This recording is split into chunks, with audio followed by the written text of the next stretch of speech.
Hello everyone and welcome to yet another recreational programming session with Mr. Azuzin. So we developing this 3D engine, right, old school 3D engine, and recently we implemented walls and ceiling and floor and stuff like that. It's pretty cool. Off screen I added a little bit of a fog, so it looks a little bit creepy. Look, there's something like in the distance. Imagine it's just like jump scares into you, but I'm not really a big fan of like jump scary games, right? Jump scary horror games. I actually kind of prefer atmospheric horror games, but without jump scares. I think they're more scary in that sense. So the ones that sort of build up the pressure, but never actually sort of release it in the form of a jump scare, leaving you blue balled, if you know what I'm talking about. So I kind of like this kind of stuff. Like I like the games that blue ball you. So yeah, and as you can notice, it's like a dog shit slow engine, honestly. It's a dog shit slow engine, and this is going to be the topic of today's stream. We're going to try to optimize it a little bit. So it's completely written in JavaScript. In fact, it's written in TypeScript, but TypeScript is just a linter, so effectively it is written in JavaScript. So the easiest way to optimize this entire thing would be to implement it in a proper programming language, like for example C, and compile it to WebAssembly. But there is a reason why I don't really want to go into C right now. I'm gonna leave it as a plan B. If none of my optimizations will work, I will consider rewriting it in C. But the reason why I don't want to do that is because it's going to overcomplicate the project. So look, right now, the entirety of the project is written in a single language.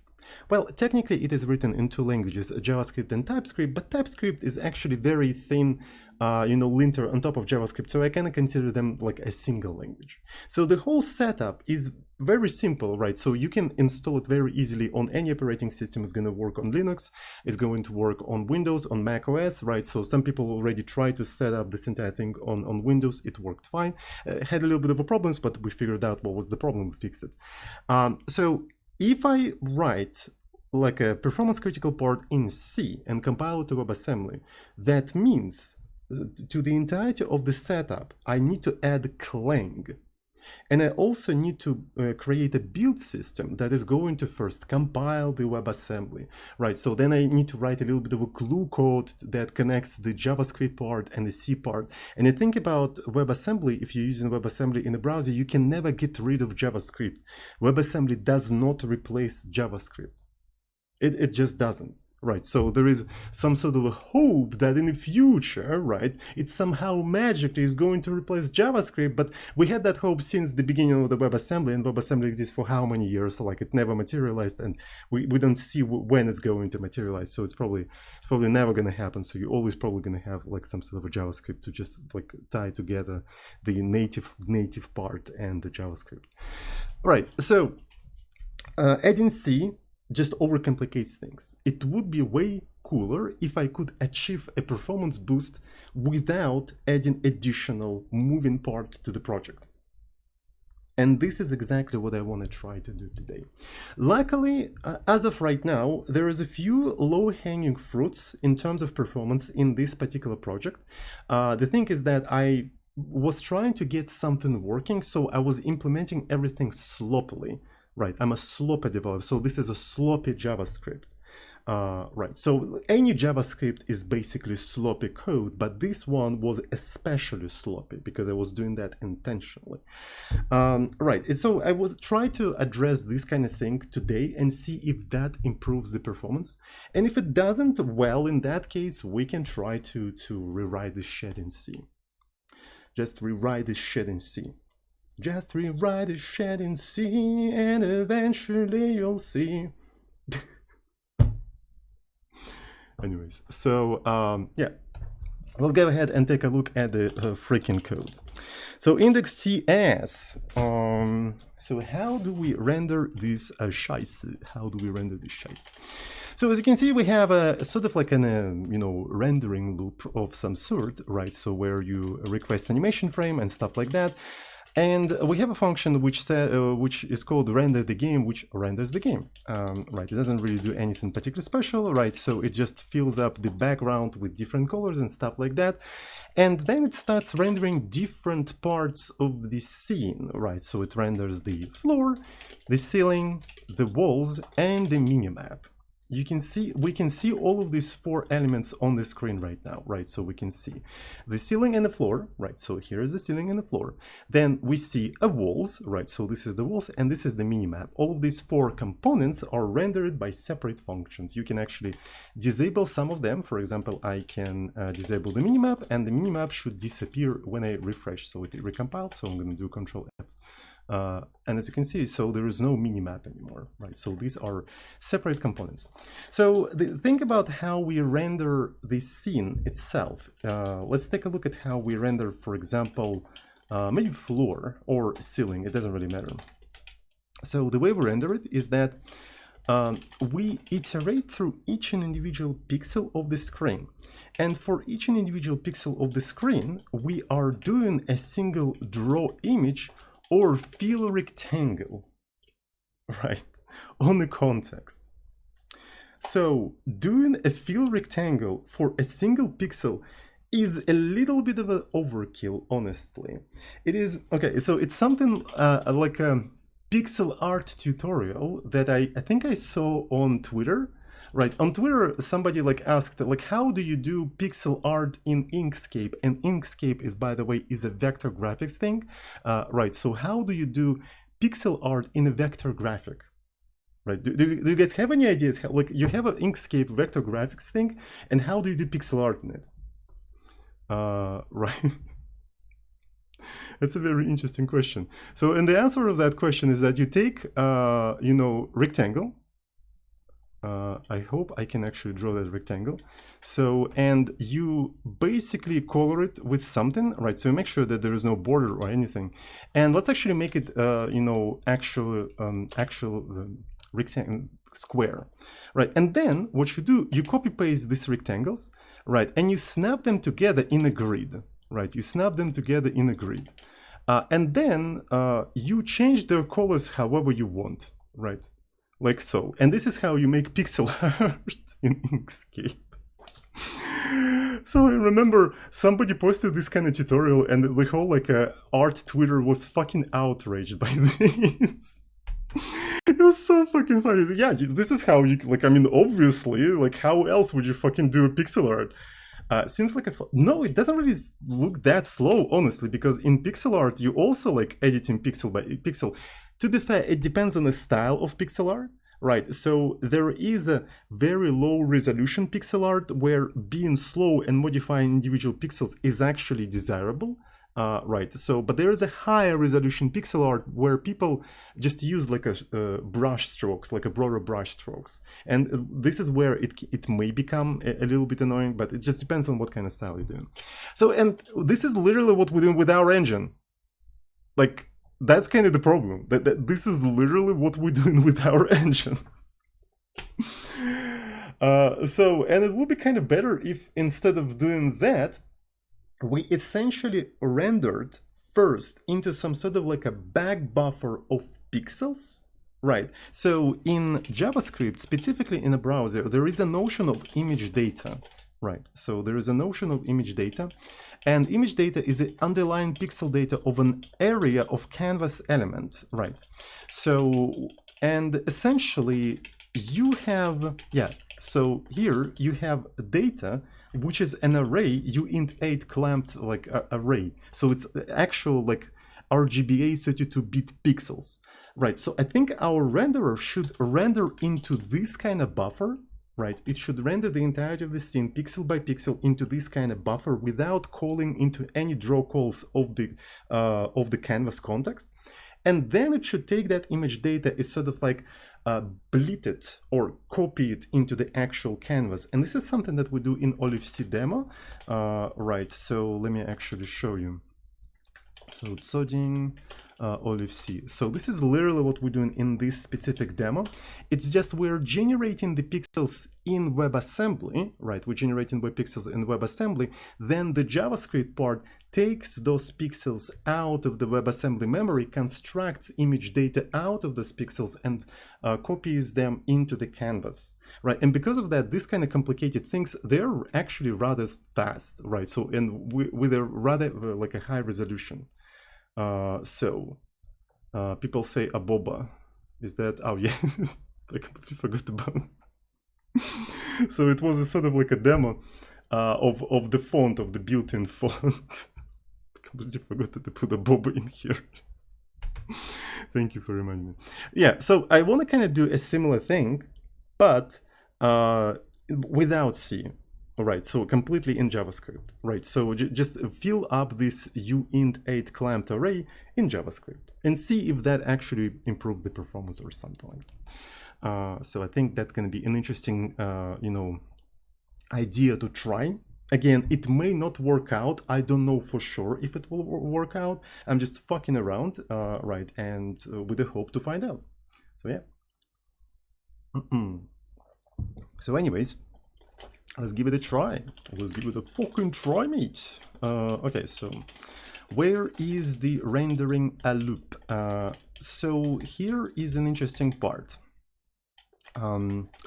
We get the game element, right? So then, which is the canvas actually. If you take a look at the HTML, the game is the canvas, right? Here's the canvas. We basically query it and we got it.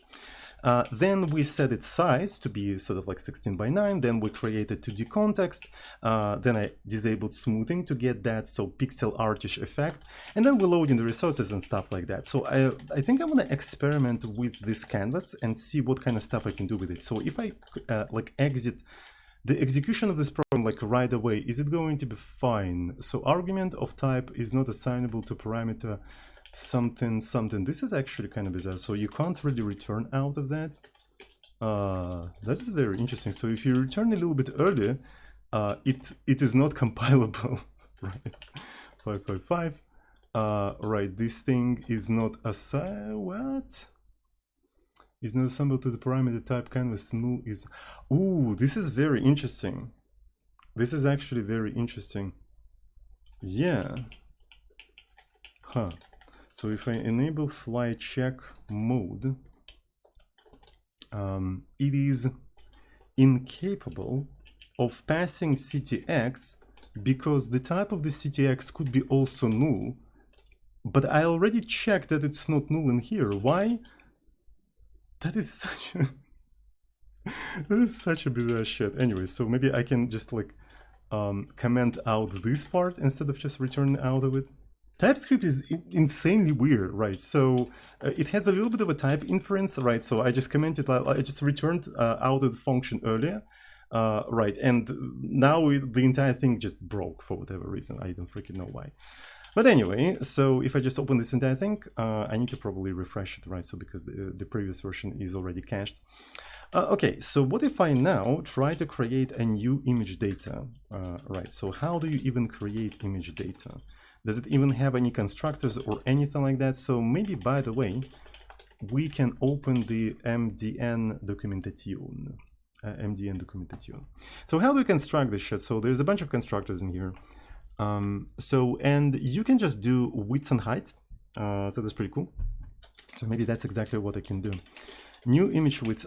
I want to make this thing smaller than the actual canvas.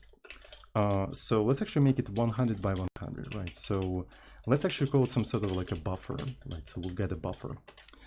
How can we render into that buffer? So within that buffer, we probably have the data. Let me go ahead and just like literally console log buffer data. I just want to see what's inside of that data. Show me the data. Right, so I'm gonna open the DevTools.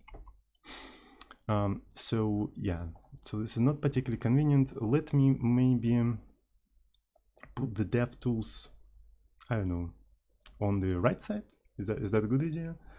Because I'm not sure how visible is it going to be for you people, but okay, so we have this sort of clamped array in here, and there's a 4,000 pixels in there, for 40,000, I'm sorry, there's a 40,000 of them. So if I take a look at that, all right, so if it's a RGBA 32, that means there is a 4 bytes per pixel, right? There you go. So 4 bytes per pixel, and the resolution is 100 by 100, right? So yeah, so that checks out. That checks out. So it's a 40,000 bytes because there's 4 bytes per pixel. So that makes sense. So we're dealing with 40,000 bytes. One of the things I want to do, I want to iterate through the entirety of the data and maybe fill up those pixels with some sort of a color, right? So let's give it a try. So maybe I'm going to be iterating, you know, width and height and stuff like that. So might as well factor out width and height into separate things in here. So this is going to be width, this is going to be height. And let's iterate maybe first by row, right? So I'm going to assume that it's actually stored row-wise. Random noise like in TV. We can try to do that, but I want to first fill it with a solid color, right? So I want to fill it with a solid color. To be fair, let's not factor out this thing yet. And within the data, do we have the length? So there is a length and bytes of the array. Okay, so that's cool. So that means I can try to do something like this. Buffer data length. So there is just length, and this is length of the array. But there's also length and bytes. I think in case of the uint8, the difference between length and bytes, there's no difference, right? So it's probably there's difference when you have something like uint32. In that case, the difference is probably noticeable. So in this case, I think I'm going to be just using length, which is just a number, right? So this thing is going to be less than that. So and in here, what I'm going to do, I'm going to just like take buffer data, and can I set this entire thing? Or maybe I can just do 255. Can I do something like that? I think I should be able to do something like that. So is it compilable? It is in fact compilable. So that's pretty cool. So I just basically went through all of the bytes of the image data and I filled them up with 255, which effectively means that the entirety of the image data is filled with a white color, right? Because RGBA are the full, they maxed out. So it must be a white color. So, and here's an interesting thing. So if I try to, for example, draw an image and I will try to pass a buffer in there, it is not going to work. Right, when drawing the image, I have to specify the position, and it's still not going to work, right? So because draw image does not accept image data. So this is the most bizarre part of the canvas that I do not fully understand. Image data is not a canvas image source. Even though it has a name image, like it has a word image in its name, it acts like an image, it's an array. You can't treat it as an image to draw an image on a canvas. You just fucking can't. So it's not part of the canvas image source. And what's interesting is that there is a lot of canvas image sources in here: HTML or SVG image element, HTML video element, HTML canvas element. You can draw one canvas on another canvas and you can treat canvas as an image. You have image bitmap, off-screen canvas, video frame, all of that are images and you can just draw them. Image data, fuck you. You know why? Because image data is an internal buffer of the canvas. It's an underlying representation of the canvas. So, and because of that, the only thing you can do, you can kind of substitute an internal representation of the canvas with another one. So you have to use put image data. I just don't understand this thing, honestly. It's just like, what is going on? What is going on with this entire shit? So I suppose this is what we have to do. But the question is, what if it's like smaller than the original thing? Right, so you can specify dx dy, but that just means you can't really scale it. You can't really stretch it to the full, right? So if your image data is smaller than the actual canvas, I think what's going to happen is that it's gonna just cut it out or something, right? So if I just put it in here, so that seems to be compiling, right? It's completely white. Yeah, there we go. So you just have this one small white rectangle in here. So dirty width, yeah, it also has an original, like additional parameters in here, like dirty width, dirty x and stuff like that. But I think this is for treating image data as the atlas, right? So these are the coordinates within the source. They call them dirty x and dirty y. Stinky width. Stinky width, yeah, indeed.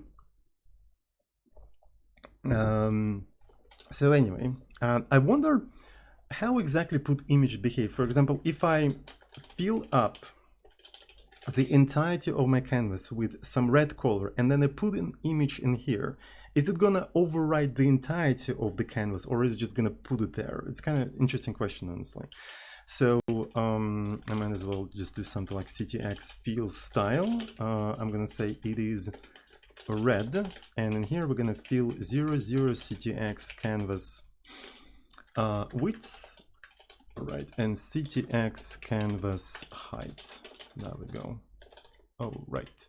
So, and if I try to, yeah, okay, so it doesn't replace the entirety of this entire thing, it's just like slaps it in here. So put image is basically like a draw image, except it only works with image data, doesn't allow you to scale or stretch it. This is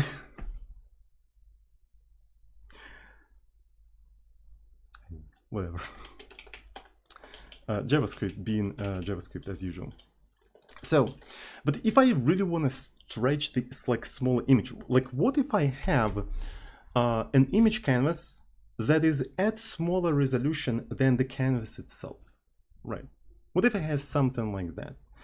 For instance, like I have the same ratio, right? So let's actually say this is going to be maybe 16 by 9, right? The factor in here is 80. Let's actually say that the factor in here is going to be 40, right? So this is basically the 40. And now if I try to refresh this entire thing, as you can see, so this is the entirety of the canvas, of the actual canvas element, and this is what we managed to render. Right, so now I want to stretch this entire thing to the entirety of this entire stuff. So, and I think to do that, we can try to use the scaling ability of the canvas. Right, what if we like literally scale this entire stuff like so? So yeah, literally scale. But first of all, you have to save the state of the canvas. And then we're going to try to scale this entire thing. So we have to do CTX width, but it's kind of, how do I even scale this entire stuff? So if I take a look at the implementation of minimap, I usually scale by taking this size and dividing it by the grid size. No, I'm interested in the walls, right? So when I have walls, okay, so I divide this thing by the smaller resolution. Okay, so that explains it. So what I have to do in here, I just have to do canvas and I have to divide it by the smaller one, which is width, right? So that explains it. So it's going to be canvas height, and we divide it by the smaller one like so. And after that, we're going to be restoring the state of the canvas, hopefully. And if I refresh this entire thing, did it compile? Did it compile? It did not compile, motherfucker. Or did, I think it did compile. I think put an image is not affected by scaling. I think it is not affected by scaling. So the thing we have to actually do is to turn this image data into like an offline canvas, and then using that offline canvas, we can maybe like, you know, stretch it accordingly. Create image bitmap. There is a problem with the create image bitmap, is that it returns promise. And I have no idea why the fuck it returns promise. And mind you, we have to do this kind of shit on basically each frame. That's what we need to do. We need to do that on each frame. So maybe we can try to do an offline canvas, right? So let's take a look at a, not really offline canvas, off-screen canvas, right? So let's give it a try. So this is off-screen canvas. Right, and it's kind of like similar. So let's call this a buffer. So const buffer, new off-screen buffer. Screen canvas. Yeah, screen canvas. Does it accept any parameters? Do you have any constructors? I don't see any freaking constructors, so I suppose we'll have to take a look at this thing. So what are the constructors? Do you accept the size of the whole thing? You do accept the size of the whole thing. That is actually fucking beautiful, mate. So that means maybe I can just do something like this. Screen canvas. There we go. So here is the buffer. And within the buffer, as you can see, we probably can actually take the image data. Right, so but we can probably get... you have to have a context. God fucking damn it. Yeah, okay. So let's call it back CTX. So this is going to be buffer. Get context, and we're gonna take 2D of this entire thing. Right, so, and I suppose this entire thing can be nullable, so what we have to do is back ctx equal to null. We're just gonna throw new error. 2D context is not supported, which is kind of weird in 2024, but who freaking knows? Who freaking knows? It's just like a malloc returning null. Right, it's just like a malloc returning null. So anyways, when I do back ctx, can I get an image data? So smoothing or whatever, get in, okay, I can get image data. I in fact can get image data, but what's interesting is that, is it gonna be acting like a reference? So if I modify that image data, is it gonna be reflected within the canvas itself, or is that a copy of the image data? So that's the real question in here. That's the real question that I have. It will be kind of convenient to just like, you know, have a sort of a reference to the internal one. So method getImageData returns an image data object representing the underlying pixel data for a specified portion of the canvas. This method is not affected by the canvas transform. Yeah, we already learned that, by the way. We already learned that. If the specified rectangle extends outside the bounds of the canvas, the pixels outside the canvas are transparent black and returned image data in the returned image data object. You can find more information about get image manipulation, pixel manipulation with canvas. So they didn't answer the question whether it's a copy or just a reference to this thing. But since you can specify the area bigger than the actual internal image data, I suspect that it's a copy. Right, because why the fuck you can specify bigger? So that means it will be copying this kind of stuff. Okay, so pixel manipulation with canvas. Until now, we haven't looked at the actual pixels of our canvas. With the image data object, you can directly read and write a data array to manipulate the pixel data. We'll also look into how image smoothing anti-aliasing can be controlled. Okay, so that's pretty cool. So image data object, that's fine. So yeah, data property contains U8. So I already know all of that. I already kind of know all of that. Okay, so we directly manipulating image data and everything. That's pretty cool. Creating image data object. Okay, so you have a context, you create image data object, getting the pixels data for the context. Okay, so to obtain an image data object containing a copy. That's everything I needed. Just like, you should have just added this word in the original documentation and you would save it so much time. Okay, anyway. This method returns an image object representing the image pixels for the area of the canvas whose corners are represented by the points, blah, blah, blah, blah, blah, blah, blah, blah, blah. Okay, so it's just a copy. It's just a copy. Painting pixels into the yeah, so essentially what you have to do, you have to take a copy of it, then you have to put it into the context and blah, blah, blah, blah, blah, blah. Okay, I see. That's a little bit annoying. That's a little bit annoying way of doing this kind of stuff, right? So, but I guess that's what we have to do. So essentially we need to have a back canvas, right? So this is going to be back canvas. So back canvas, back context for the canvas, and also back image data, which is going to be image data with the same width and height in here. So let's actually put it like this. So it's going to be something like this. And this is going to be the height. Like so width and height. So, and every time we render the frame, we're rendering it into this back image data and then constantly putting it into the off-screen canvas. So then we later can put it into the bigger visible canvas because we need to stretch it. So that's how I guess I understand this entire thing. Right. So that's what we probably have to do in here. So anyways, what I'm doing here, I'm actually filling up the back image data, right? So, and this is the back image data. So afterwards, I take back ctx and I put image data like so. So it's going to be back image data at 0, 0. So now we have, you know, the canvas that we can now put into the visible thing. Right, so in here we actually use a smaller thing like so. So I'm going to be H, and we draw image back canvas at 0, 0. That's it. So in here we don't even have to like scale the whole thing. Yeah, because we can now essentially just say ctx canvas width, ctx canvas height. and that should be it. Right, so now if I refresh the whole thing, it actually extended it. So it doesn't really show us like what exactly is going on. Right, it doesn't really show us what exactly is going on. But we can try to maybe fill up all of that stuff in a checker pattern, right? So let's go ahead and try to do that. Okay, so let's iterate that row-wise. So it's going to be 0 less than height plus y. So this is the rows. Then within the row we iterate columns. So this is going to be like this.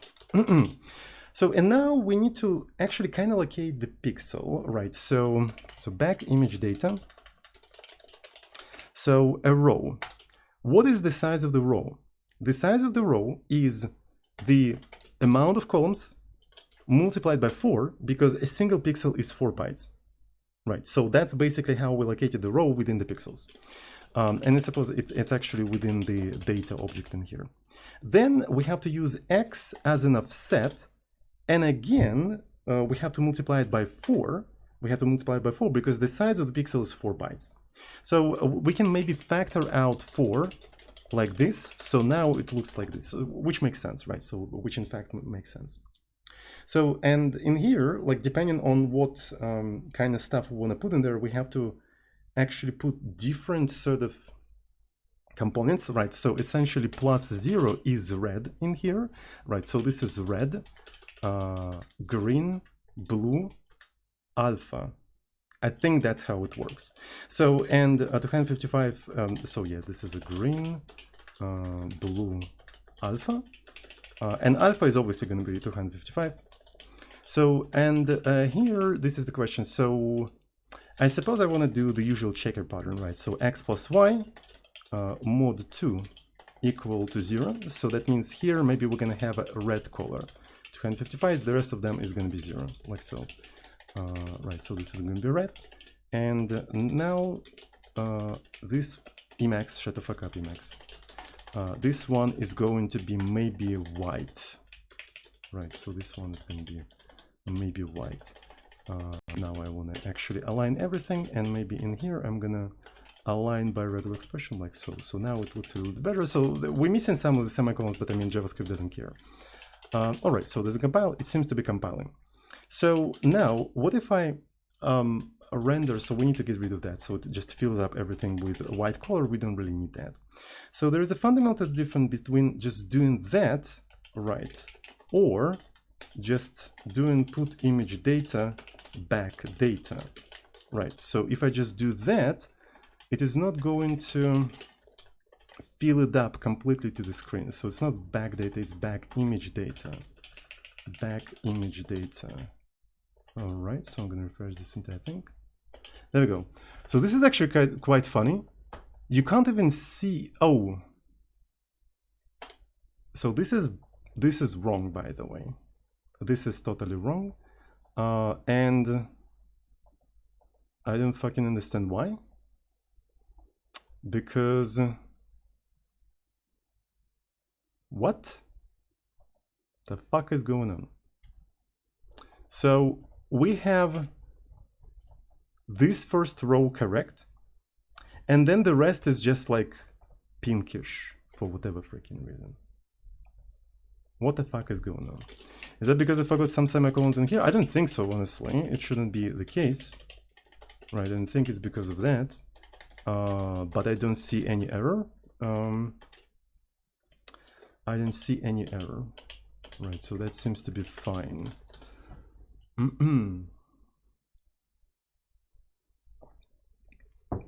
Does anybody see any mistake in here? Because I don't see, like everything seems to be fine. So image resampling in off-screen cam.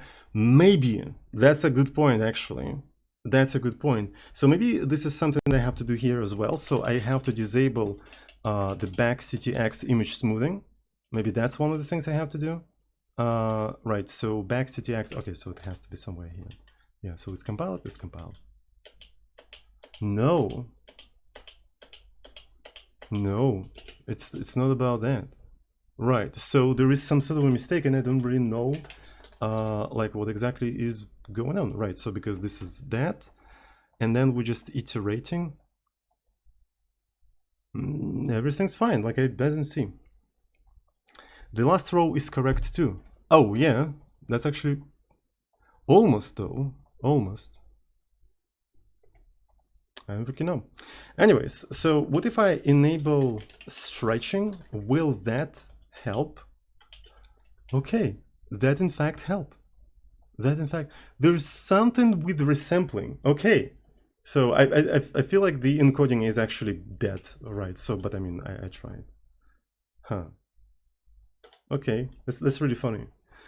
So we can reduce the resolution of the whole thing even further, right? So maybe just 10, and that increases that. So we can even do something like 3. Yeah. So yeah, and here basically the result of rendering pixel by pixel, it got scaled down. Yeah, exactly, it got scaled down. So we are rendering pixel by pixels like directly. We're modifying the pixels directly, and then we're just like slapping the result onto the canvas with sort of like a single call, right?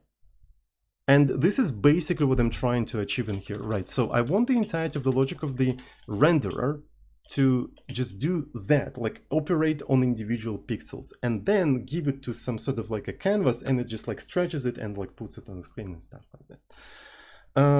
So yeah, that's basically the idea. And it should happen like, 60 times per second, right? So because it's 60 FPS and stuff like that. And since we're not doing like a draw rectangle call on each individual pixel, we're just like filling up the pixels as, as we render, right? So we're just setting the values. I think it should become faster, which will enable us to render at higher resolutions. So this is, which is something that we can't really easily do right now, unfortunately.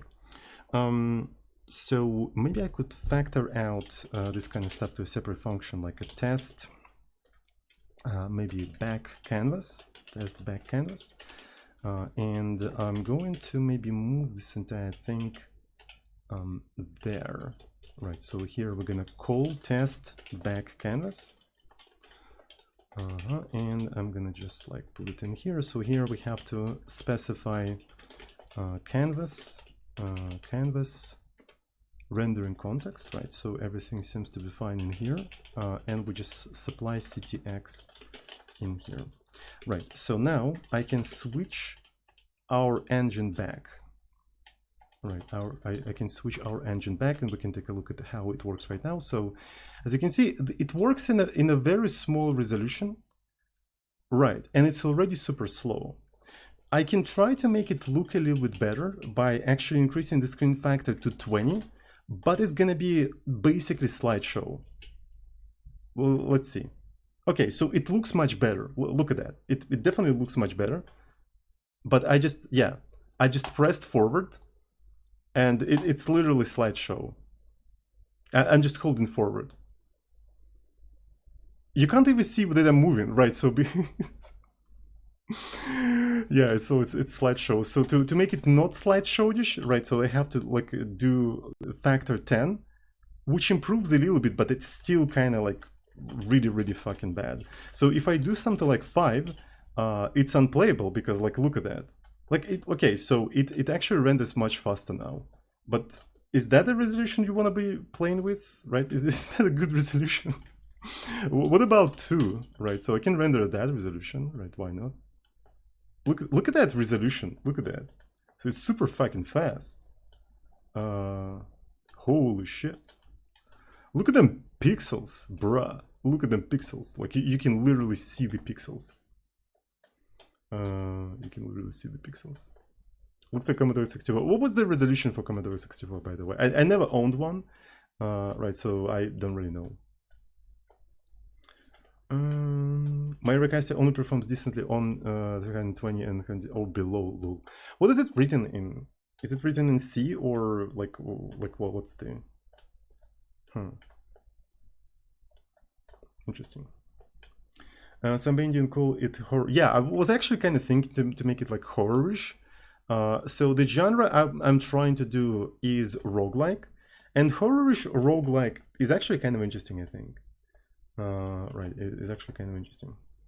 But yeah, so my hope is by switching the rendering to like rendering directly into the pixels, we can actually render at higher resolutions, right? So that's basically my hope. That is basically my hope. So we got some subs. Thank you so much for all the subs. Marks77 with the message optimize that scheiße. I will optimize it. Thank you so much. Develop Land, thank you so much for tier 1. And Kem Dilim, I hope I pronounced your nickname correctly. Thank you so much for tier 1. Monthly Bezos stacks as usual. Yeah, thank you. Thank you for supporting Jeffrey Bezos. Jeffrey Bezos. CEO entrepreneur, born in 1964. Okay, so what we're going to start with.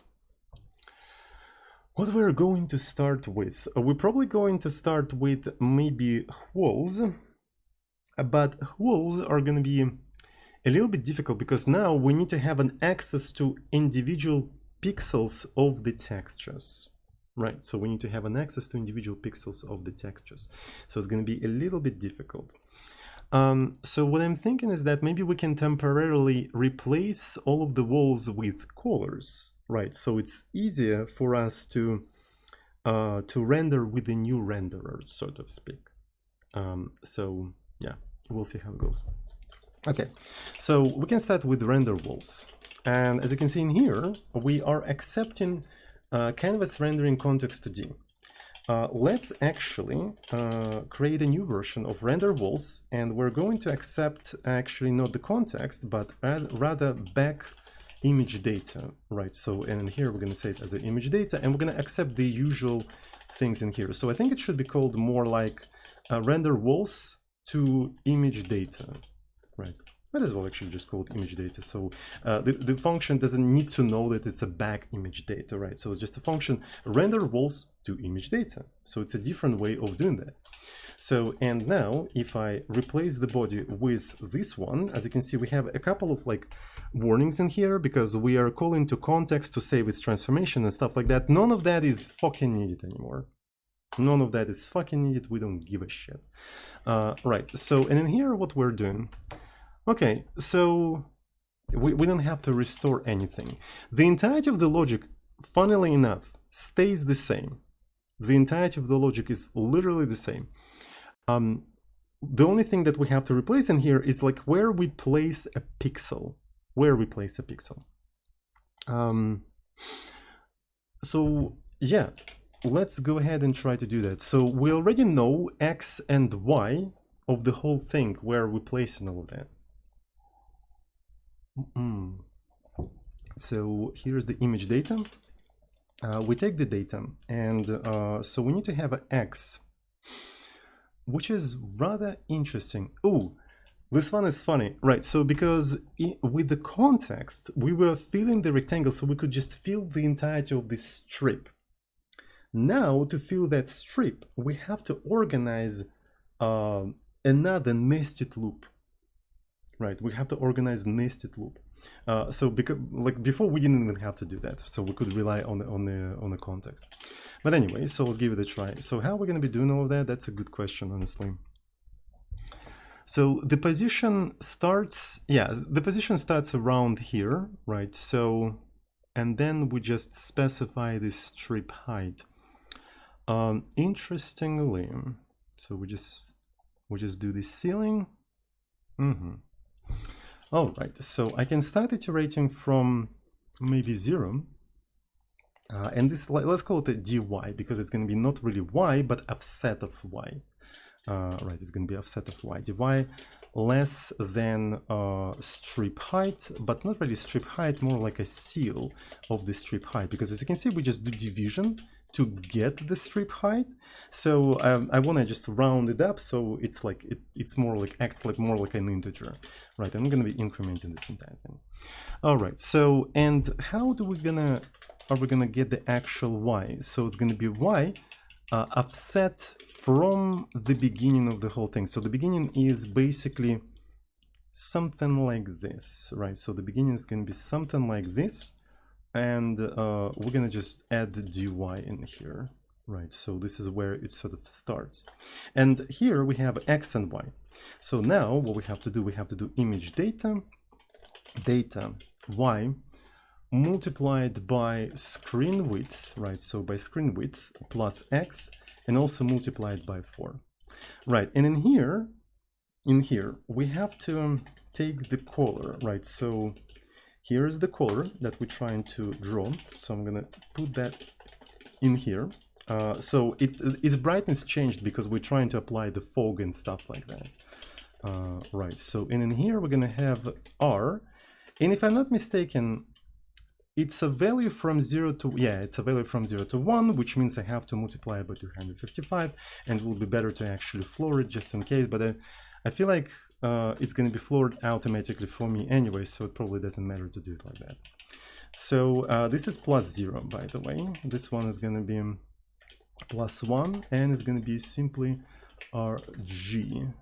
This one is going to be B, and this one is going to be A. That's it. So I think we can get rid of the entirety of this thing. So that's basically the implementation for this stuff. So now, speaking of the actual textures, I don't freaking know how to render textures yet, because we need to change how we, store the images, right? Because right now we store them as HTML image elements, and that doesn't give us access to their pixels. Or does it? Or fucking does it? So that's an interesting question. So, okay, so cell, can I take the data, get image data, like, probably not.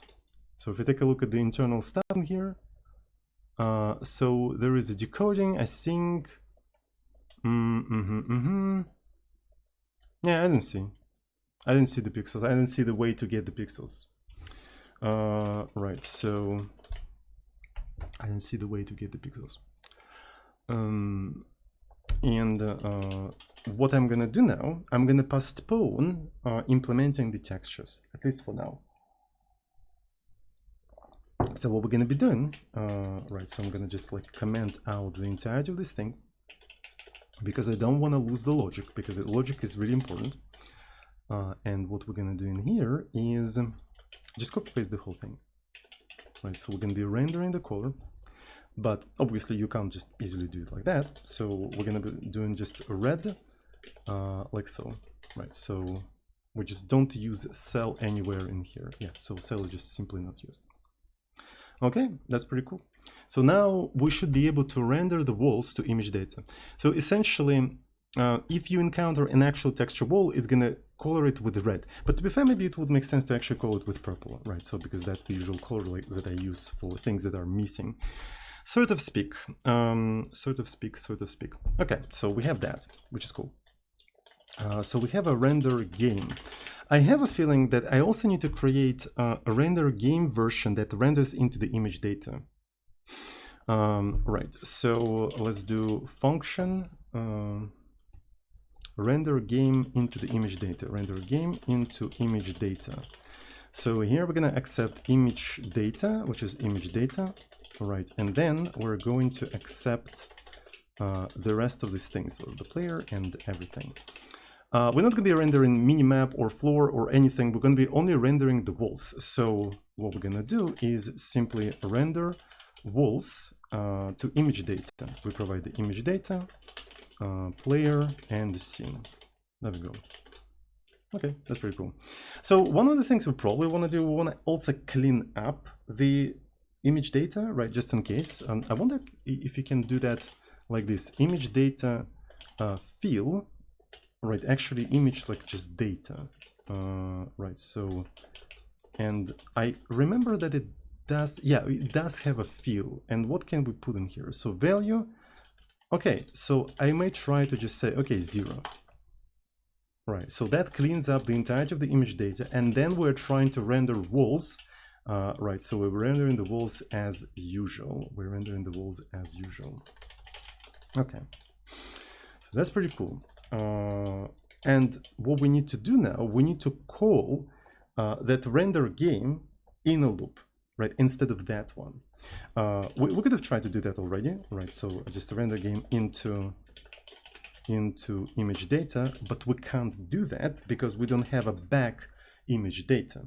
So we have this code test back canvas, right? And we already like created some stuff in here, right? So we already created some stuff in here, and we can probably just put it right into the main code after we created, after we created the rest of the stuff. So we create back image data, but we're going to be using a screen width in here and screen height, like so.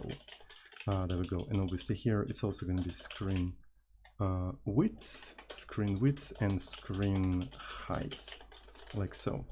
All right, so we have, it's either fireworks or somebody's shooting.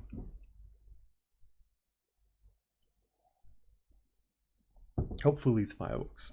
Anyways, so we got the image data, right? So, and we can finally start using back image data in here. So this is going to be back image data. There we go. But this is an interesting thing. What we have to do, we have to like bleed that image data onto the main canvas, right? So we already know how to do that. So this is how we do that. We take the back image data, we put it into the back canvas, and then we render the back canvas all over the entirety of the canvas. Right, so that's how we're going to be doing all that. Let's see if it's going to work or not. I don't know. I don't fucking know, mate. I don't fucking know, mate. Okay.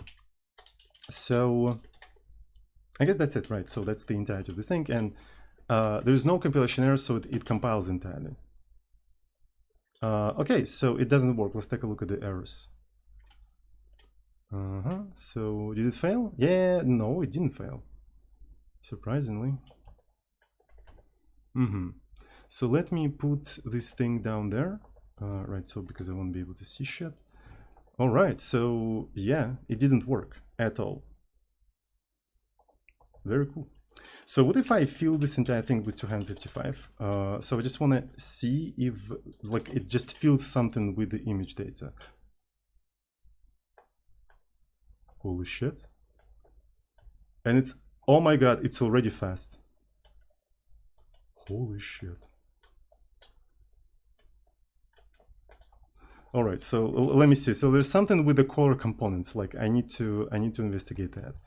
Oh, that's already kind of working, and it's rather fast, not gonna lie. Like what the fuck?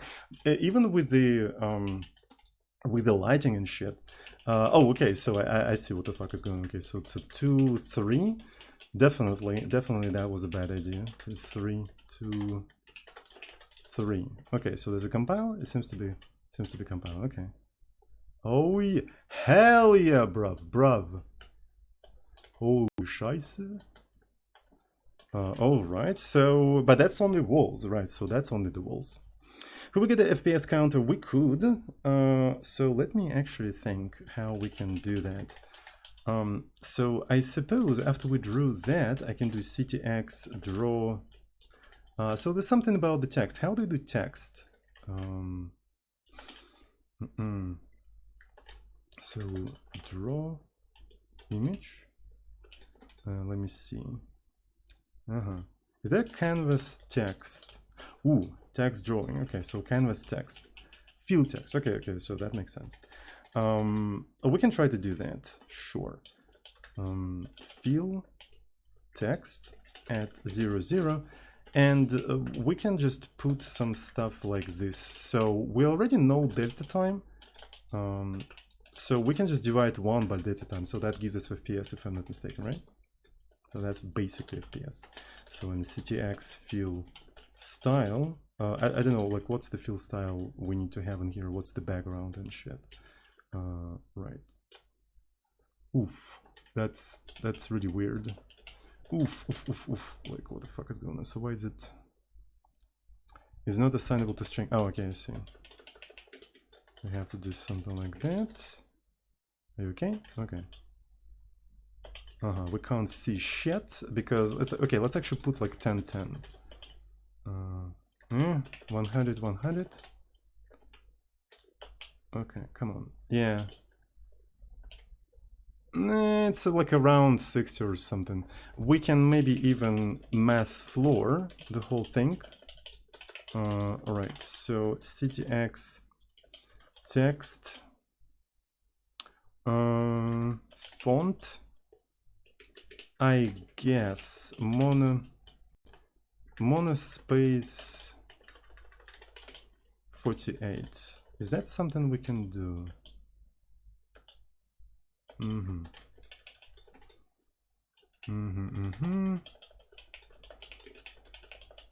So it's around like 60, yeah. It's a very sloppy FPS count, right? So because we just don't have a proper FPS count. Oh, it has to be pixels, yeah. So can I just say 48 pixels? It's a very sloppy scheiße. It didn't work. I guess we can just put bold in there. So yeah, you specify style, I suppose. You don't specify the actual family or anything. Could you please? It doesn't work, okay. You stroke the text. But if you fill text. So what am I missing? What am I missing, chat? What am I missing? What am I missing? What am I missing? Font. So they put this thing first. Okay, so we can try to do that as well. Maybe that will work. So we have two things opened in here. Max width, maybe? Oh, finally it works. Honestly, this shit sucks. It's kind of all over the place, so it's kind of hard to tell. Sometimes it's just like it drops to really weird value, but whatever. At least it's something, right? So we can improve it later, right? So whatever. Whatever. So yeah, we got the walls and shit. We can now try to add, you know, ceiling. Should be also pretty straightforward. So what's cool is that we don't have to re-implement the entirety of these things, right? So we can just copy paste one of these functions and just adapt them to a different interface, right? So here is CTX, so essentially what we do, we just image data and render into image data, like so, image data. So now I can just go to the compilation errors in here, and yeah, depending on what we have in here, we just do different things. And in here, funnily enough, we already have X and Y, right? So which is rather convenient, I think. Do we have a value of Y? Yeah, it's already kind of taken. So, so X and Y, SZ. All right. So what do we do? Image data, SZ multiplied by screen width plus X and multiplied by 4 plus 0. So in here we have this caller, const caller, which we're gonna put in here. So that's the caller, and this is gonna be just caller R multiplied by 255. So 1 G 2 B 3 A. Okay, so and that's about it as far as I can tell. That's about it. So and in here, I suppose we can just get rid of this entire condition because it's not really that difficult, right? And we don't really support it anyway, so who cares? Okay, so render ceiling into the image data. Okay, render game into the image data. So first thing we have to do, we have to render ceiling, and only then we render the walls. Right? Image data, player scene. Let's go. Right, is it compiling? Okay, no errors. Okay, so we got, it's already much faster, even with the, all right, so that's pretty cool.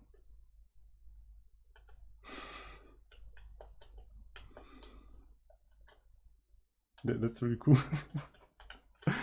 All right, so the other thing we need to do is render floor. Let's give it a try. Okay. Render floor into image data. Image data. Image data. None of that scheiße. Honestly, it's the same shit, basically. Alright, it's the same shit, basically. I can put the color in here, like so. We don't have to do to style. Image data. Data. y multiplied by screen width plus x divided by 4 plus 0, color R 255, 1G, 2B, 3A, and go away. The texture's also out, and this shit is also out.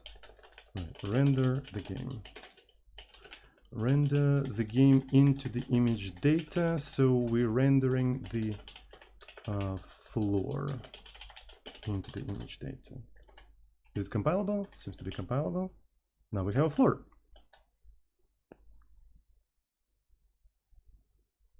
Okay, so we don't support textures. Granted.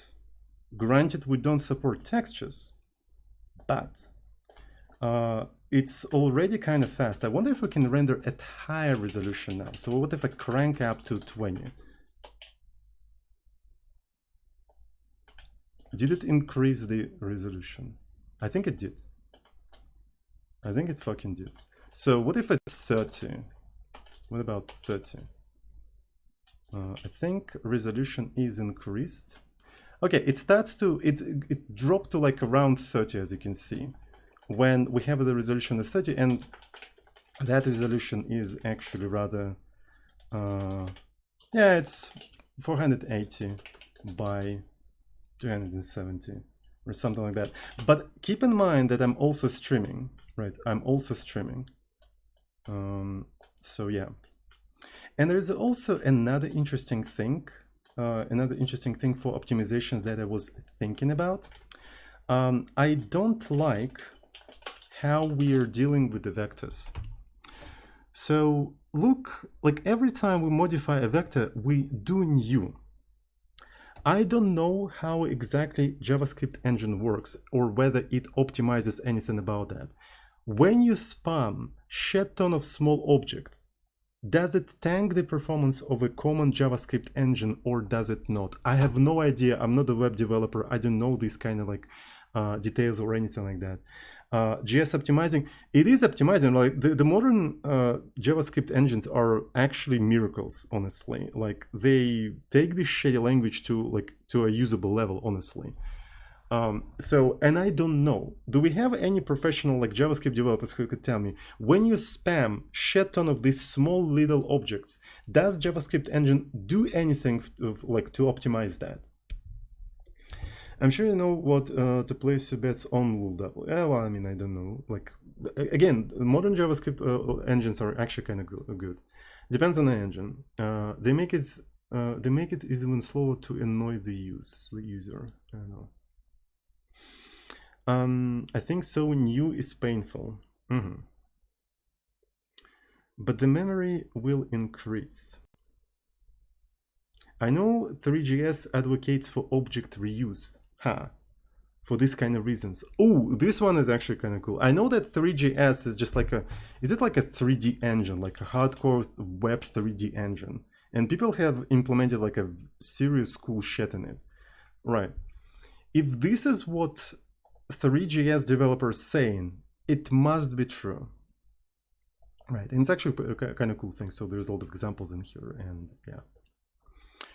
So this could be the second low-hanging fruit in here. This could be the second low-hanging fruit in here, to just like minimize the amount of news that we do. Or maybe completely get rid of the vector too and just like do all of the computations in place. That could be also kind of an interesting idea to explore, but I don't know. Like, I don't know how exactly to sort of continue the development in that direction and to compare the performance of the code with vectors and without the vectors, right? Because getting rid of vectors may require a substantial refactoring of the code. So I'm not really sure. Like, we'll see.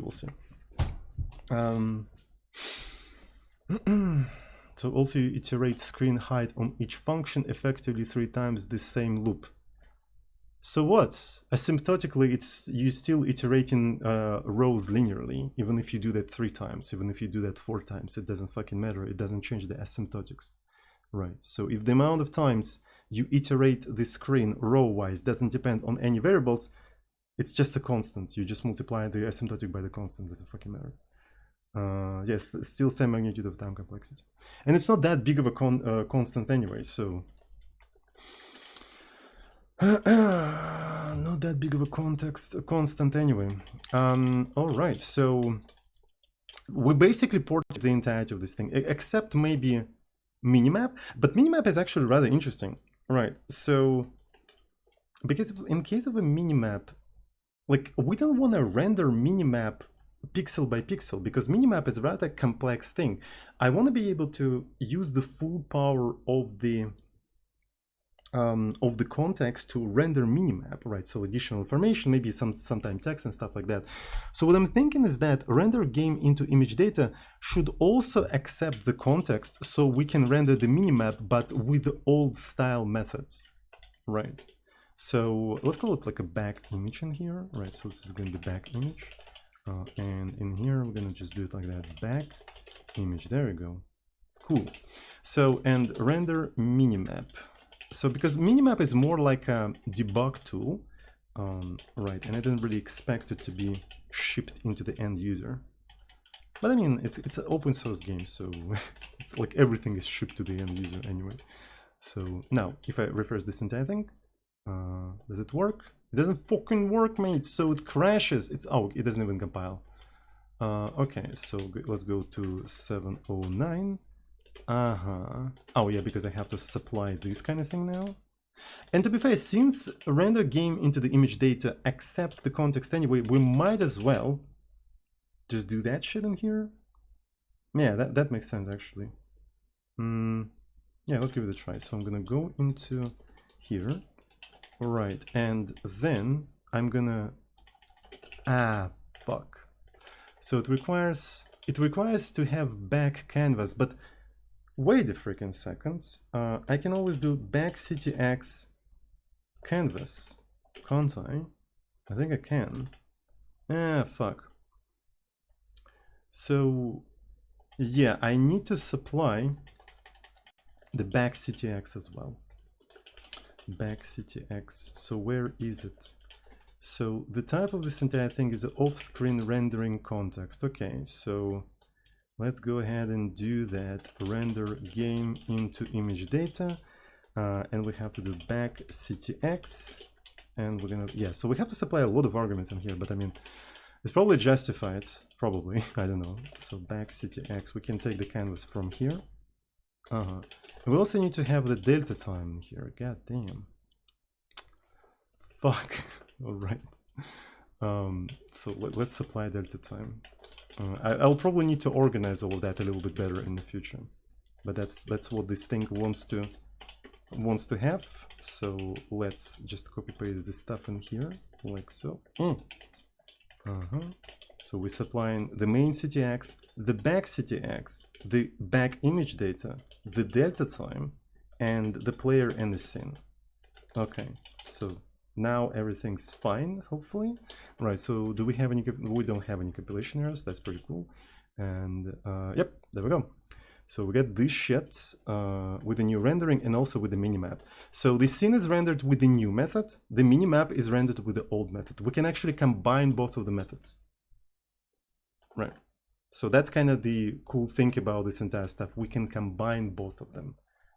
Right, so the faster one which operates on individual pixels, and the slower one just for like this kind of thing for debug purposes. I think that's pretty cool. I think that's pretty cool to combine both of them. Right, so, and if we go back into something like 10, I think with a smaller resolution is actually insanely fast. I can't even see the FPS. Render game into image data. Where is the fucking yeah, so first let's render the minimap and then render the FPS. The FPS is going to be rendered on top of the minimap, which is kind of dumb. Wait, what? I see what the fuck you did here. So this is what we have to do. Yeah, there we go.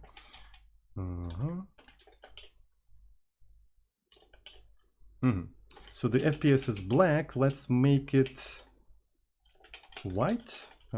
Fill style white. Can we just make it white? Come on, refresh. Hell yeah, brother. Hell yeah. Bruv.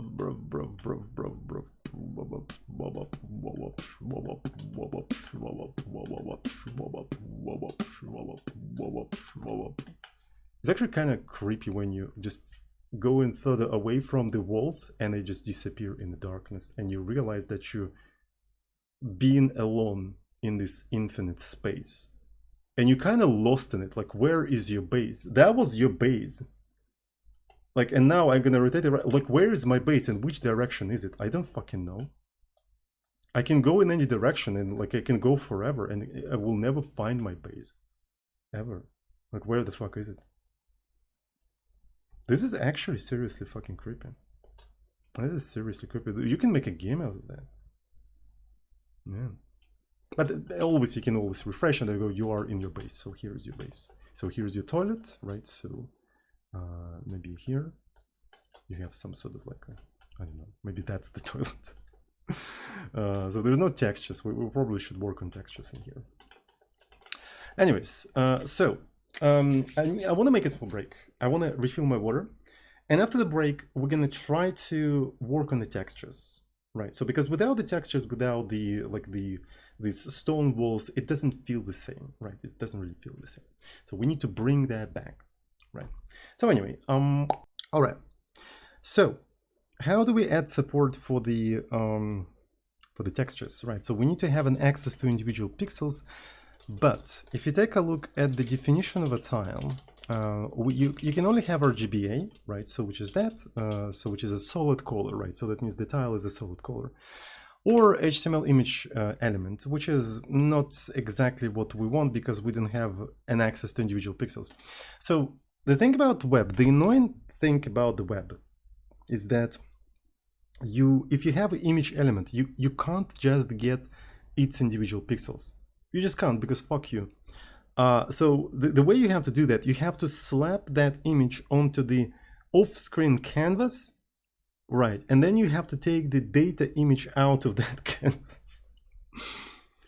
That's literally what you have to do. There's no other way around it. It's so fucking dumb. I hate it.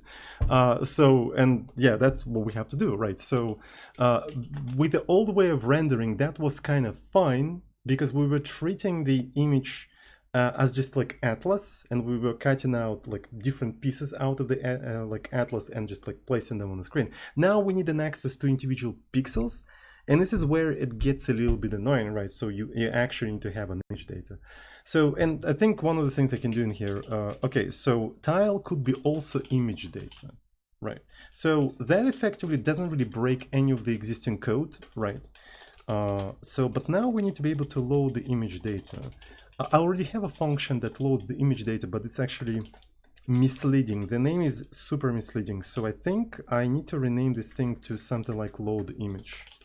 Yeah, so that's what it should be called. So I might as well just replace load image data to load image. Boom, boom, boom. Yeah, cool. So do we have any configurations? So everything's fine. So we just load in the image.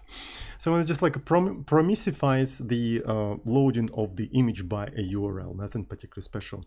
The other thing we can do in here, we can try to build a function on top of it that loads the image and then just creates an off-screen canvas and tries to, you know, get the pixels out of that. So let's actually give it a try. So I'm going to create maybe a async function, load image data. All right, so we're going to accept a URL, which is a string. And we're going to return a promise, which is going to be image data, right? So I know that returning promise and marking function as async is kind of redundant, but I want to do that anyway. So it's promise, yeah. So it doesn't like something about that, but anyway. So I can probably try to have an image, right? So I'm going to say load image from the URL. We're going to be awaiting this entire stuff. Okay. Now I can try to create like a canvas, new off-screen canvas with the size of an image, right? So because I have image width and image height. That's cool. All right. So, and then I can do canvas, canvas get context 2D, all right. And here I can have CTX like so. And of course, CTX may be, you know, 0, null actually. If it's null, we need to throw an error, throw new error.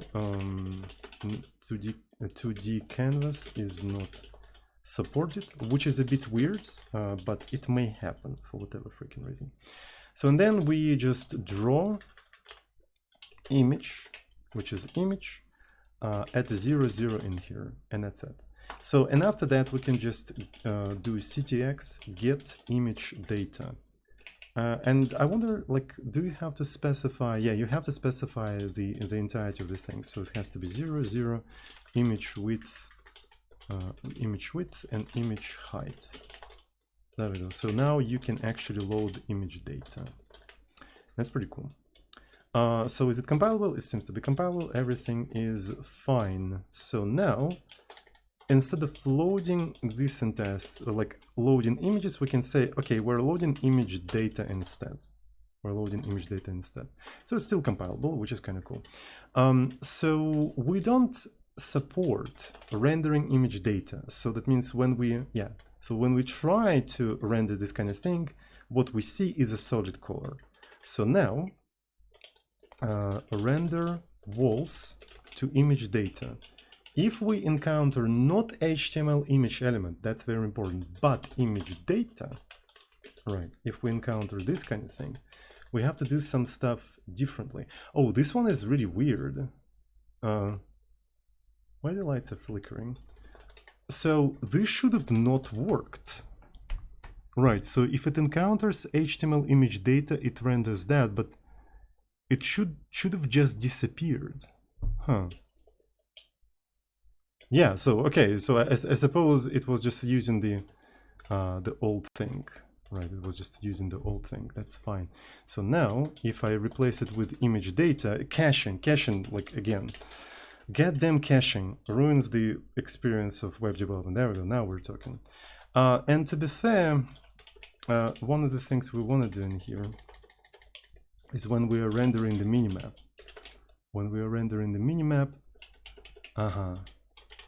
we can't easily render.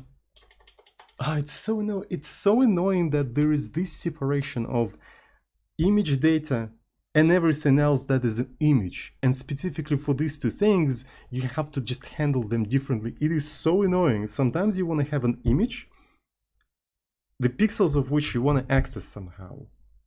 And maybe this is what image bitmap is. Right, so let's actually, maybe we have to use image bitmap in here. I don't fucking know. Let me see. So create image bitmap. So maybe in that case it's going to be useful. So, all right. So within the image bitmap, what do we have? We don't even have an access to the pixels. We only have width and height and stuff, right? So, but do we have an access to the pixels?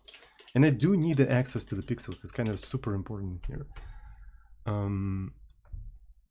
So yeah, I don't see access to the pixels. It's kind of like there's so many different image values, and none of them are like convenient or anything. Like web is a huge mess. Honestly, it's such a huge mess.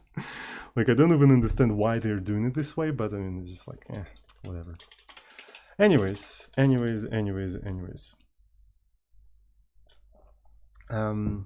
We can continue. We can just continue working as it is. It's like x86 architecture, probably.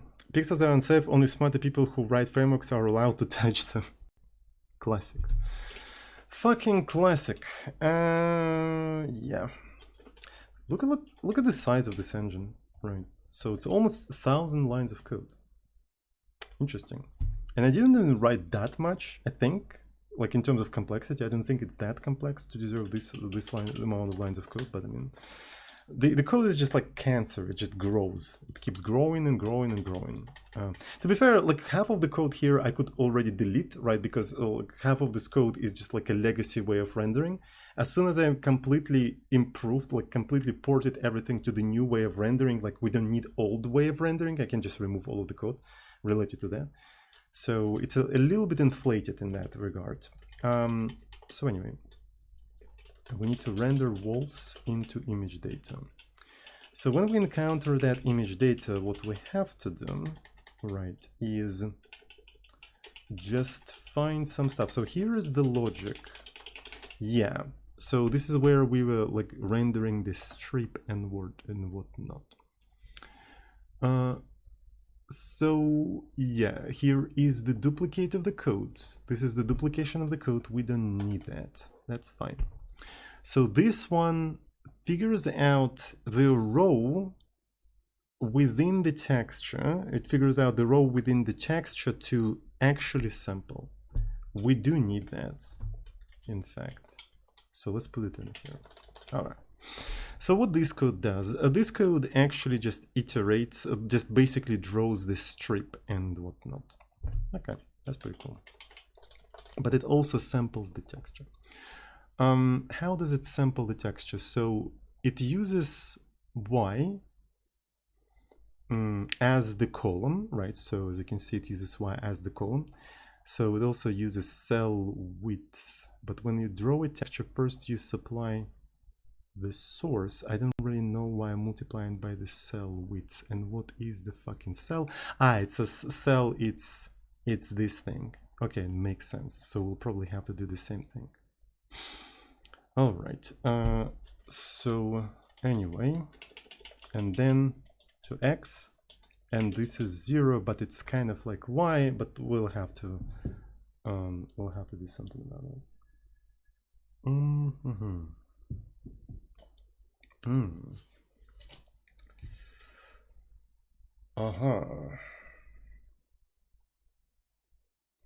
This is interesting because, okay, we have u, but now we need to figure out v because it's a UV coordinates, a texture UV coordinates. We never had to do that because we were just drawing strips. V coordinate is essentially the interpolation of dy towards its goal, so to speak. So we can say v is actually equal to dy over this thing, right? As it approaches this kind of value, right? So it's that. And now you have uv coordinates, which are normalized coordinates from 0 to 1. So u is x and v is y, right? And now you can finally sample them, right? So sample the texture. So how are we going to be sampling this entire texture? That's a very good question. So cell is the texture, so it's image data, and we can take its data. We take in u, right, and we multiply it by the cell. Now we take in v, multiply it by the cell height, right? Multiply it by the cell height, and then we floor the whole thing. Honestly, maybe it would make sense to actually transform them into sort of like a texture x and texture y. So saying that texture x is actually u multiplied by cell width, right? So it's multiplied by cell width, and this is going to be floor. And then ty is v multiplied by height and also floored accordingly, right? So something like this. So that's pretty cool. So that allows me to do ty multiplied by cell width, right? Cell width plus tx, and all of that is multiplied by 4, right? All of that is multiplied by 4. And now I can simply reassign, I can simply copy the values from one image to another one, and that should be it. That does not include the lighting, but we can edit a little bit later. We can always edit a little bit later. Okay, so I think that's a good way to do that. I'm not going to be ruining this code because it's going to be useful, right? So it also includes lighting in here, right? So, but again, it will require just modifying these components in here. But as of right now, it's just like a copying from one place to another. So color, brightness, it is not needed anymore. Fork that. Do we have any compilation errors? I think everything's fine, chat. I think everything's fine, and we can go ahead and try to just refresh the whole thing and hope that we're gonna see some textures, and we see some textures. and it's actually super fast. It's not super smooth as it was before, but it's fucking fast, isn't it? Holy shit. The pixel looks... Yeah, exactly. Right, so because we were doing strips, the pixels were kind of like weird. Alright, but now everything's fine. Maybe we could do like a bilinear interpolation. But look how fast it is. Look how freaking fast it is. It's actually insane how fast it is. Right, so, and it's... What if we do factor of 20? It's still rather fast. Okay, so it's like around 30 FPS. And I'm pretty sure it's gonna be faster when I'm not streaming. Right, but it just feels much better now. That aliasing effect on the texture is nostalgic. Yeah, I know. It's kind of cool actually. Maybe I can do some linear interpolation for this kind of shit. Maybe I can do some linear interpolation.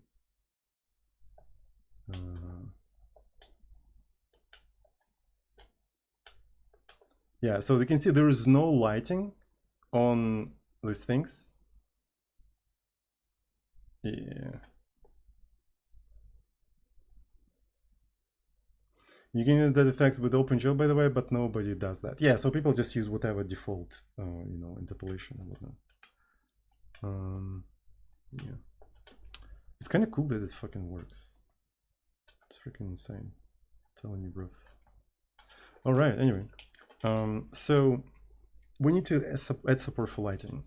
So render walls into image data.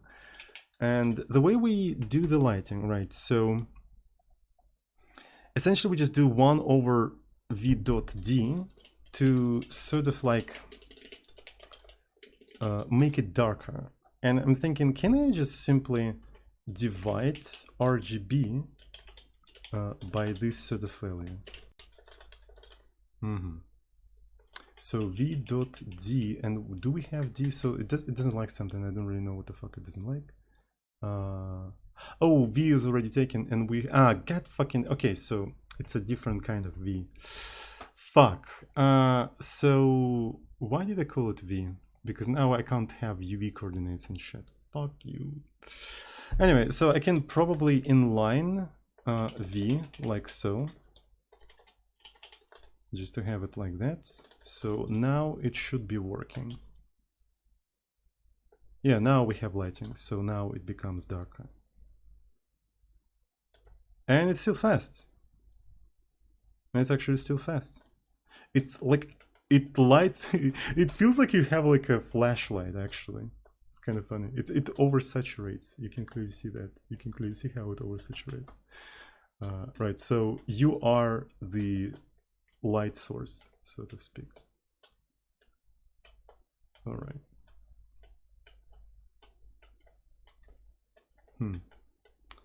I wonder if you use smaller textures, will it be faster?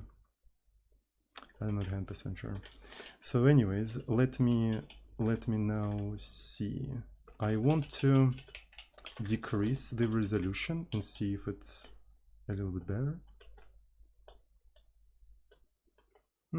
Render textures like generally kind of slow. Right, look at that FPS. It kind of drops.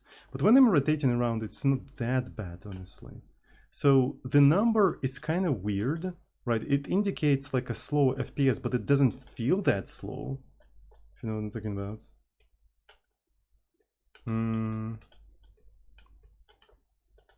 So yeah, and it's super fast. What I want to do now, look. So we did a lot of changes in here. Now I'm gonna stash all of my changes, and I'm gonna wait until it recompiles, and I'm gonna refresh the whole thing. So that's the performance we had before. So this is the performance we had at the beginning of the stream. That was the performance.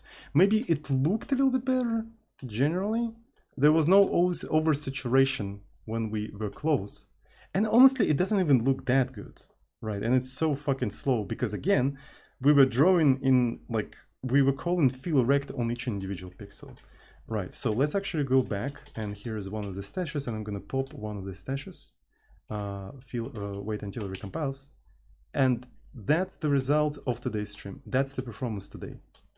And furthermore, the performance allows us to scale up the resolution, and all of that while I'm streaming as well. So half of my resources are taken by OBS.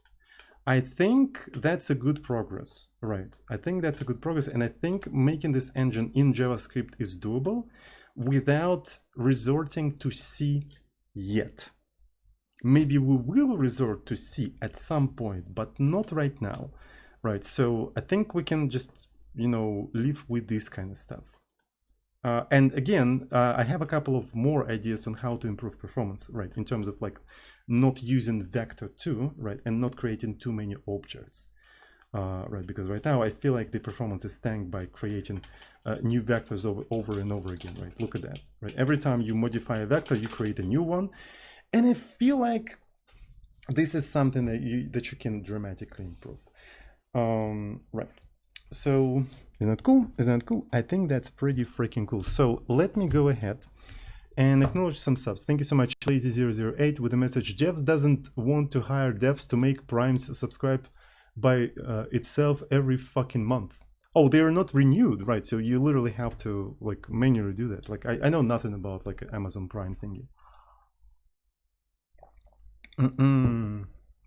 JS definitely hates having tons of objects created all the time.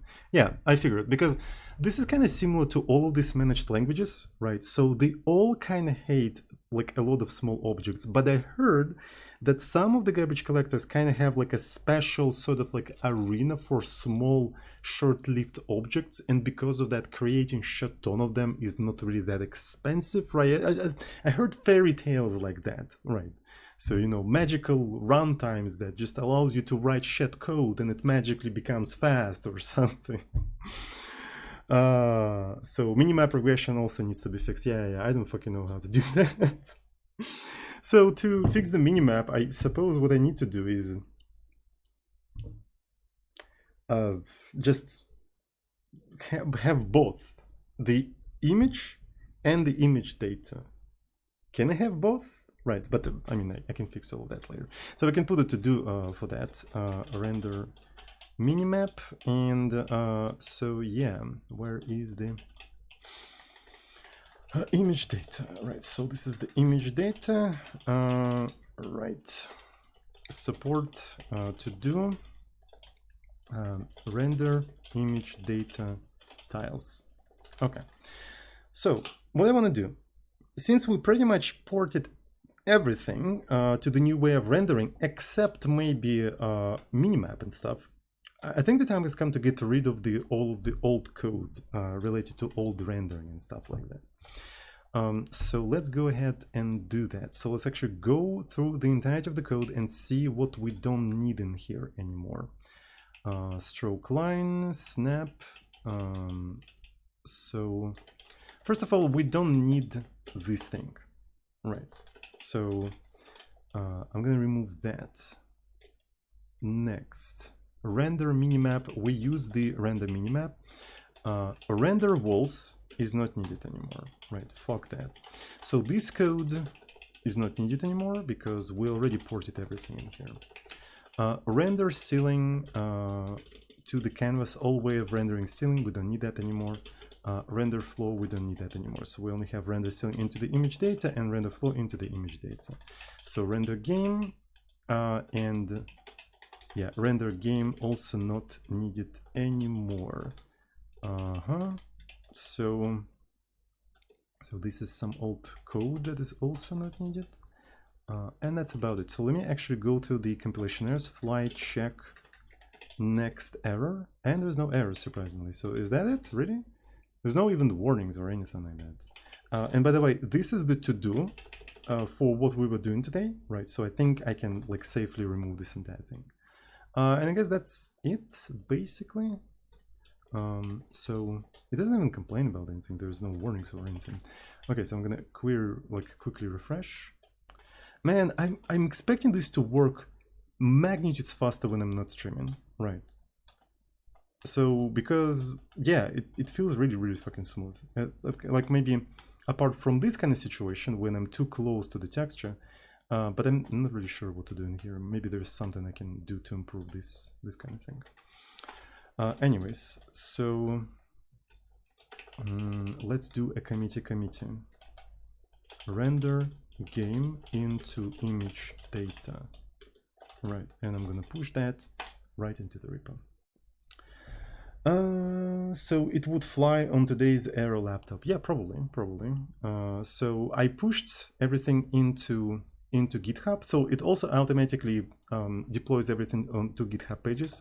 After some time, check it out. How fast does it work on your laptop?